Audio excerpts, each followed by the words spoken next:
बाबा नमस्कार, अभिनंदन आपका।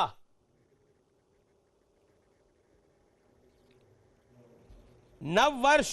प्रणाम आमिश भाई आपको और इस ख्रिस्ती नववर्ष की आप सहित न्यूज 18 इंडिया के सभी हमारे दर्शकों को भी बहुत बहुत शुभकामनाएं। सबके जीवन में स्वास्थ्य, सुख, समृद्धि, शांति, सब प्रकार का वैभव रहे और भारत परम वैभवशाली आत्मनिर्भर बने।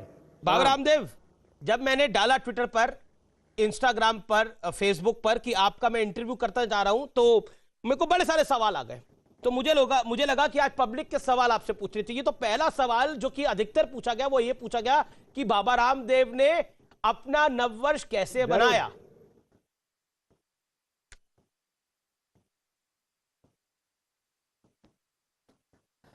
मैंने अपना नववर्ष मनाया योग के साथ और योगग्राम का भी विस्तार कर रहे हैं जी, और 3 संकल्पों के साथ मनाया है। मैं व्रत के साथ कोई भी एक नए पर्व को जीता हूं। मैंने व्रत लिया है इस अंग्रेजी नववर्ष में, विदेशी नववर्ष में विदेशी जो कंपनियां हैं और खास करके उसमें जो ड्रग माफिया है उनको अब रिप्लेस करना है पूरी तरह से। उसमें भी अभी एक बहुत बड़ा न्यूट्रास्यूटिकल माफिया भी बहुत बड़ा काम कर रहे हैं। तो हम बीपी की, शुगर की, थायराइड की, कोलेस्ट्रॉल की, इन सब के साथ साथ vitamin D, vitamin B12, iron, calcium, magnesium, zinc, इन सब न्यूट्रास्यूटिकल प्रोडक्ट्स को रिप्लेस करेंगे और विदेशी कंपनियों की आर्थिक और सांस्कृतिक लूट से देश को मुक्ति दिलाएंगे, इस गुलामी से। इस संकल्प के साथ आज मैंने अपना नववर्ष का प्रारंभ किया है और भारतीय शिक्षा बोर्ड के माध्यम से मैकाले की शिक्षा पद्धति को बदल करके अध्यात्म पर आधारित, जिसमें ज्ञान, विज्ञान और संपूर्ण आधुनिकता का समावेश होगा, जिनकी जड़ें अध्यात्म से जुड़े होंगी और जिनके शिखर आसमान छू रहे होंगे, ऐसे हमें वर्ल्ड सिटीजन बनाने हैं। ये दूसरा मेरा संकल्प है। और तीसरा, भारत को एक आध्यात्मिक राष्ट्र, आध्यात्मिक भारत और आध्यात्मिक दुनिया बनाने के लिए मैं आने वाले 50 साल काम करने वाला हूं। इन 3 संकल्पों के साथ मैंने अपनी सुबह की शुरुआत की। आमिश भाई जी। बाबा, अगला सवाल आपसे यह कि देश में कोरोना अब धीरे धीरे कम हो रहा है, लेकिन नए स्ट्रेन से बड़ी तनाव जो है वो बढ़ गया है। क्या आपको लगता है कि अब नई वैक्सीन को भी मंजूरी मिल गई है? क्या आपको लगता है, जो भारत में ही बनी है, क्या आपको लगता है कि कोरोना 2021 में की शुरुआत में ही बाय बाय कह देगा भारत को? आपकी कोरोनिल ने भी बड़ा धमाल मचाया है। अमिश भाई देखो, अभी 2021 के अंत तक आम लोगों को वैक्सीन मिलने की संभावना न के बराबर है। दूसरी बात, vaccine is not a medication. एक इम्यूनिटी, हमारी इम्यूनिटी होती है, एक एक्वायर्ड इम्यूनिटी होती है जी। इससे हमारी कोरोना के खिलाफ एक इम्यूनिटी डेवलप होगी। जिसको कोरोना हो चुका है या इस वैक्सीन के बाद भी जो लोग नहीं करवाएंगे, उनको, जिनको होगा उनके लिए मेडिकेशन नहीं है, ये प्रिवेंशन है। तीसरी बात, जो भी कोरोना के अभी कॉम्प्लिकेशंस हैं, जो लॉन्ग कोरोना जिसको बोलते हैं, उसके साइड इफेक्ट्स हैं। किसी को लंग में लंप्स हो रहे हैं, गांठें हो रही हैं, किसी को पूरा नर्वस सिस्टम में प्रॉब्लम आ रही है। तो इन सब के लिए तो वापस लोगों को योग ही अपनाना पड़ेगा, हेल्दी लाइफस्टाइल ही अडॉप्ट करना पड़ेगा। और नए स्ट्रेन के लिए हमने, जैसे पहले अणु तेल, श्वासारी और कोरोनिल बनाई थी, तो श्वासारी गोल्ड और हमने बना दिया है। तो नए स्ट्रेन से भी लड़ने की ताकत होगी। इसलिए मैं वैक्सीन का विरोधी नहीं हूं, लेकिन इतनी बात जरूर कहता हूं कि वैक्सीन से 6 महीने, 9 महीने, कितनी दिन हमारी जो है एक्वायर्ड इम्यूनिटी काम करेगी, योग वाली इम्यूनिटी परमानेंट काम करेगी। मैं आपके सामने बैठा हूं बिना संक्रमित हुए और रोज हजारों लोगों से मिलता हूं, थोड़ा प्रिकॉशन बरतता हूं और रोज गिलोय पीता हूं। आमिश भाई जी, लेकिन कोरोना की वैक्सीन को लेकर विवाद भी एक खड़ा हो गया है। माना जा रहा है कि, ऐसा कहा जा रहा है कि इसमें एक जानवर की चर्बी का संदेह जताते हुए विवाद छेड़ा गया है। क्या आप इस पर कहना चाहते हैं?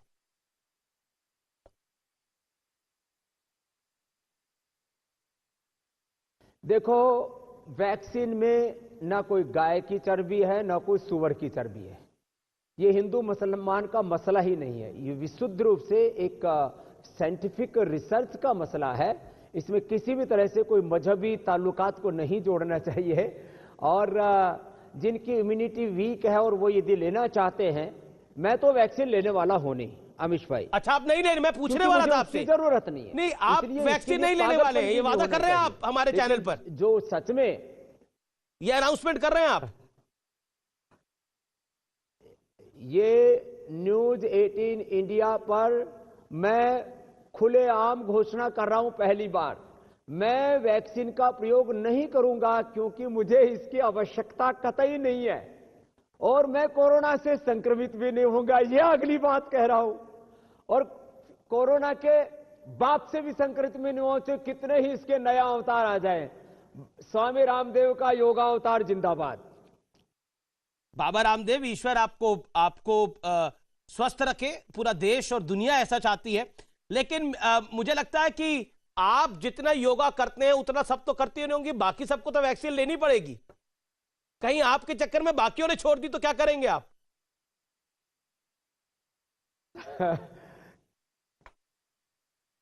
नहीं नहीं, ऐसी नहीं बात नहीं। बाकी भी योग करें, आयुर्वेद का उपयोग करें, और जिनकी इम्यूनिटी लो है, जिनको कई प्रकार की मल्टीपल डिजीज हैं, जिनको ऑर्गन फेलियर की प्रॉब्लम रही है, और जिन्होंने लिवर ट्रांसप्लांट, किडनी ट्रांसप्लांट किया है किसी भी अंग का, वो सब भी लेते रहें।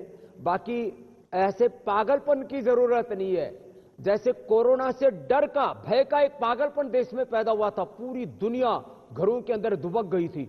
और एक ऐसा भी साल आएगा, कभी हमने नहीं सोचा था कि लोग घरों से बाहर निकलते इसमें में डूबे हुए होंगे। अरे भाई, हौसला रखो। इसलिए बैलेंस को, वैक्सीन लगाने में भी बैलेंस रखो। समत्वम योग उच्यते जी। इसलिए मैं न पक्ष में हूं न विपक्ष में हूं, निष्पक्ष होकर के कह रहा हूं, बहुत संजीदगी के साथ जिनको जरूरत है उन्हीं लोगों को ये वैक्सीन लगनी चाहिए। बाकी ठीक है, जो भी सरकार और कंपनियां करेंगी उसके परिणाम भी थोड़े दिन में सामने आ ही जाएंगे। भगवान करे सब शुभ और मंगल हो अमीश भाई। जी बाबा रामदेव, क्या आपको लगता है 2021 में किसान आंदोलन, हालांकि 2 मांगे तो मान ली गई हैं, 50% तक सहमति बन गई है, कृषि कानून को लेकर सरकार और किसानों के बीच में, खासतौर पर हरियाणा के किसान और पंजाब के किसानों के बीच में सरकार के साथ एक विवाद चल रहा है। बाबा रामदेव क्या कहना चाहते हैं? क्योंकि कुछ लोगों ने इस किसान आंदोलन की आड़ में पंजाब में 1600 टावरों तक को तोड़ दिया है।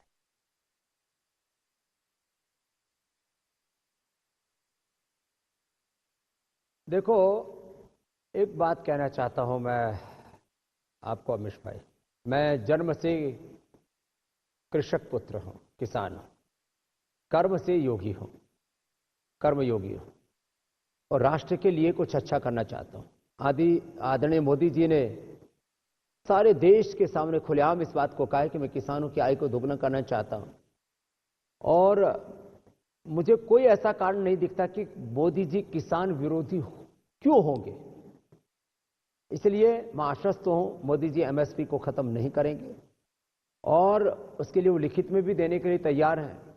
अब एमएसपी को लीगलाइज करना वह एक पूरा टेक्निकल इशू है, उसके ऊपर भी सरकार मुझे लगता है गंभीरता से विचार कर रही होगी क्या हो सकता है। जहां तक प्रश्न यह है कि पूरी कृषि व्यवस्था बाजार आधारित होनी चाहिए या इसको सरकार का सहारा होना चाहिए, तो मैं इसमें मध्यम मार्ग का पक्षधर हूं। जो लोग अपनी फसलें खुले बाजार में बेचने चाहते हैं उनके ऊपर कोई बंदिशें नहीं होनी चाहिए, क्योंकि यदि जो है सबको विकास का अवसर न उपलब्ध होता तो न तो मोदी जी देश के प्रधानमंत्री बन पाते, न स्वामी रामदेव आज जहां है वहां हो पाते, न अमीश भाई जहां बैठे वहां आप बैठ पाते। आज इस देश में सबको यदि समान रूप से विकास के अवसर उपलब्ध हुए हैं तो वो पूरी आजादी के साथ उपलब्ध है। तो किसानों को आजादी भी मिलनी चाहिए, लेकिन किसानों को सपोर्ट भी मिलना चाहिए, क्योंकि एग्रीकल्चर सेक्टर ऐसा है, उसमें एक बड़ा पेच है अभिष भाई। यदि भाव बढ़ जाए तो कहते महंगाई बढ़ गई, और यदि सस्ता कोई सामान बिकता है तो कहते किसान बर्बाद हो गए, और यह हकीकत है। इसलिए इस पूरे तंत्र को बैलेंस करने के लिए सरकार को सपोर्ट तो किसानों को देना ही पड़ेगा। एक और जी किसानों को भी इतना अड़ियल भी नहीं होना चाहिए जी कि वो सारी सत्ता को ही चुनौती दे डाले कि तीनों कानून ही रद्द करो। तो मुझे लगता है बीच का रास्ता बीच का सरकार को रास्ता और आप कह रहे किसानों हैं, को एक समन्वय। निकालना चाहिए, और मुझे वो निकलता हुआ दिख भी लेकिन रहा है। देखिए सरकार बाबा भी, मैं रामदेव, आंदोलन की ऐसा आड़ में, भरोसा रखता हूं, अड़ियल नहीं होगी और किसान भी कुछ ना कुछ 2 कदम आगे बढ़ेंगे। बाबा रामदेव, आंदोलन की आड़ में ऐसा हो गया कि लगातार आंदोलन की आड़ के अंदर टारगेट कुछ और है, क्योंकि इसी आंदोलन में नारा लगाया गया, हाय हाय मोदी मर जा तू, लेफ्ट के झंडे के नीचे। इसी आंदोलन में यह कहा गया कि अगर ये तीनों कानून रद्द नहीं होंगे तो दिल्ली का चक्का जाम कर दिया जाएगा। और करा भी क्या चक्का जाम? मंत्रियों के घरों का घेराव होगा, प्रवक्ताओं के घरों का घेराव होगा, अफसरों के घरों का घेराव होगा, ऐसा घेराव होगा वो अपने घर से नहीं निकल पाएंगे। क्या आपको लगता है कि इस आंदोलन के पीछे किसान कुछ नाराज होगा, लेकिन राजनीति और राजनीति से ज्यादा वो लोग जो नरेंद्र मोदी के विरोधी है, जो इस सरकार के विरोधी है, वो अपना गेम खेल रहे हैं? मैं शब्द का इस्तेमाल कर रहा हूं, अपना गेम खेल रहे हैं।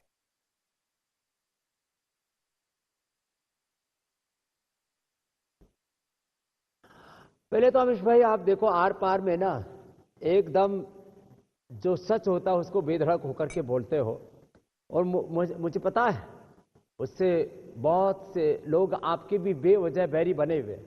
लेकिन मैं 3 बातें अलग अलग कहना चाहता हूं। एक, लेफ्टिस्टों को अपने झंडे लहराने की किसान आंदोलन में अनुमति नहीं होनी चाहिए। लेफ्टिस्टों ने पहले पश्चिम बंगाल को बर्बाद किया, उसके बाद पूरे देश में खुद बर्बाद हो गए, थोड़ा सा साउथ के एक स्टेट में सिमटे हुए। मुझे लगता है केरल से भी अब इनका की अंत्येष्टि सुनिश्चित है। तो वामपंथियों सहित किसी भी राजनीतिक पार्टी के लोगों को, और जो खास करके बहुत षड्यंत्रकारी राजनीतिक लोग हैं, उनको किसी भी प्रकार से अपने आंदोलन में इनको प्रश्रय नहीं देना चाहिए। किसानों को उनका बहिष्कार कर देना चाहिए, नहीं तो किसान इससे बदनाम होते हैं। दूसरी बात, जो देखो, सरकार का कोई विरोध कर सकता है, मोदी जी का भी कोई विरोध कर सकता है, लेकिन कम से कम लोकतांत्रिक मूल्यों का तो ख्याल रखें। भारत विरोधी कोई नारा वहां पर न लग पाए, इसके लिए जी जो किसान नेता हैं उनको बहुत संजीदगी से काम लेना चाहिए, और जो कोई वहां से भारत विरोधी नारा लगाता है उसको तत्काल वहां से उखाड़ करके फेंक देना चाहिए।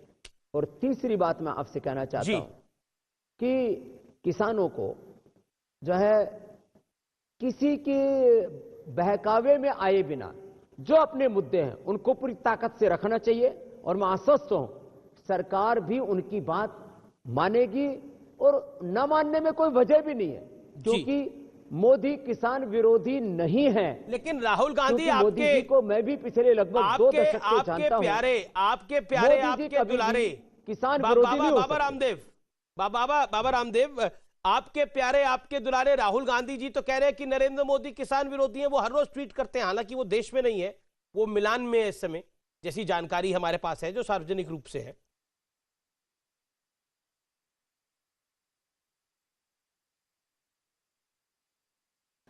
देखो, जो मोदी जी के राजनीतिक विरोधी और पूरी दुनिया में जो भारत विरोधी ताकतें हैं, वो ये सच है कि वो इस समय काफी सक्रिय हुए हैं।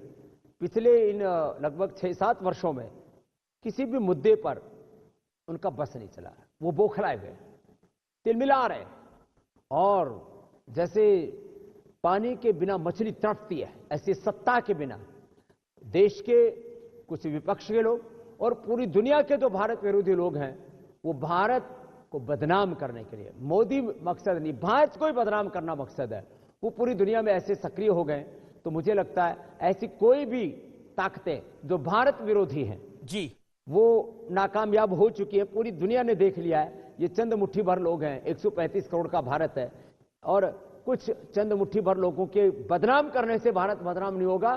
भारत अपने एक स्वाभाविक शक्ति के साथ में आगे बढ़ रहा है, और वोकल फॉर लोकल, भारत को आत्मनिर्भर बनाने का जो संकल्प है, उसमें अमीश भाई लोग पुरुषार्थ करेंगे तो हम अमेरिका, हम चाइना, हम पूरे यूरोप को और जापान सहित पूरी दुनिया की आर्थिक ताकतों को पछाड़ते हुए एक दिन आगे बढ़ेंगे। निश्चित रूप से कुछ चुनौतियां हैं 2021 की भी, उनका हम सामना करेंगे मेरे भाई आमिश। अच्छा बाबा रामदेव, आखिरी 2 सवाल है मेरे, छोटे छोटे जवाब मैं चाहूंगा। आपको गाड़ी चलाना बड़ा पसंद है क्या? क्योंकि हाल ही में हमने देखा आपने बीजेपी के राष्ट्रीय अध्यक्ष जेपी नड्डा साथ में बैठे थे, आप गाड़ी ड्राइव कर रहे थे, यह भी ट्विटर पर सवाल आया, बताइए।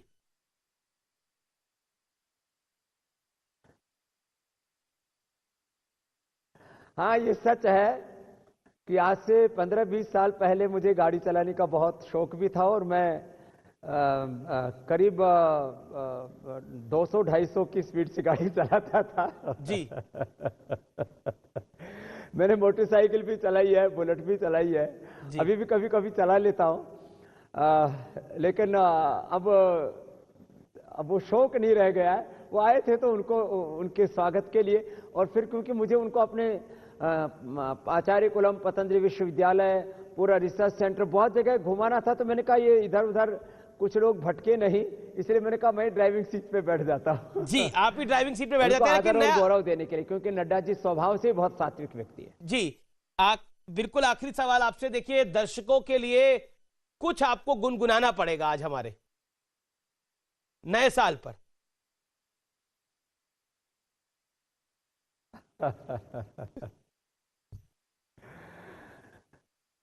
तो नए साल का मैं 2-3 तरह से कुछ 2 शब्द बोलता हूं।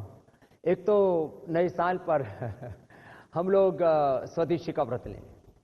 राम प्रसाद बिस्मिल का गाया हुआ गीत है, और चंद्रशेखर, राजगुरु, सुखदेव, भगत सिंह, जितने भी हमारे क्रांतिकारी थे, सबका एक सपना था। और ये स्वदेशी का व्रत सब लोग लें।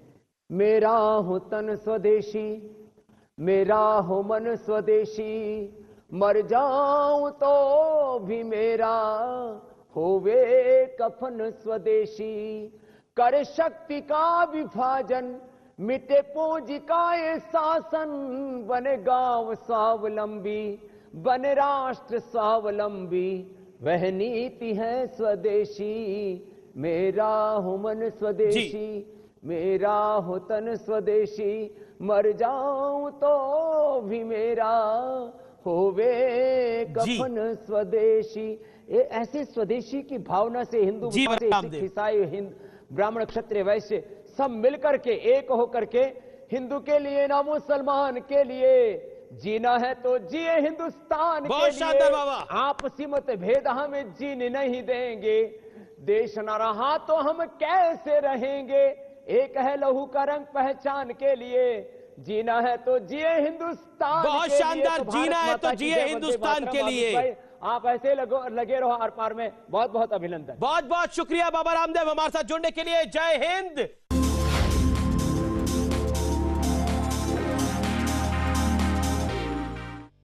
न्यूज़ 18 इंडिया, आपका पसंदीदा